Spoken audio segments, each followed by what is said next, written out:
السلام علیکم حضور. آج اسما کہاں ہیں اور بشرا کہاں ہیں؟ وہ ٹریفک میں پھنسی ہوئی ہے اسما. جی اسما ٹریفک میں ہے, آ رہی تھی ایسٹ لنڈن سے. اور بشرا بشرا اس نے معذرت کی تھی کہ اس کے میاں اس کے میاں نہیں لا سکتے. وہی نہیں نا آئی؟ نہیں. اچھا جی.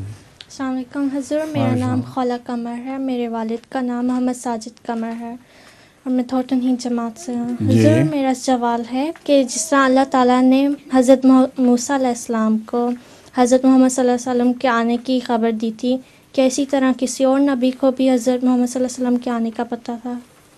حضرت موسیٰ علیہ السلام کو حضرت صلی اللہ علیہ وسلم کے آنے کی خبر دی تھی, یہ کہا ہے نا. ہاں, اگلا کیا ہے اس کے بعد؟ کیا کسی اور نبی کو بھی اللہ تعالیٰ نے خبر دی تھی حضرت محمد صلی اللہ علیہ وسلم کے آنے کی؟ حضرت رسول اللہ علیہ وسلم کے متعلق حضرت مسیح موعود علیہ السلام لکھتے ہیں کہ کوئی نبی ایسا نہیں گزرا جس نے حضرت صلی اللہ علیہ وسلم کے آنے کی خبر نہ دی ہو. اس لیے ان کی کتابوں میں تلاش کرو تو تمہیں وہاں مل جائے گی.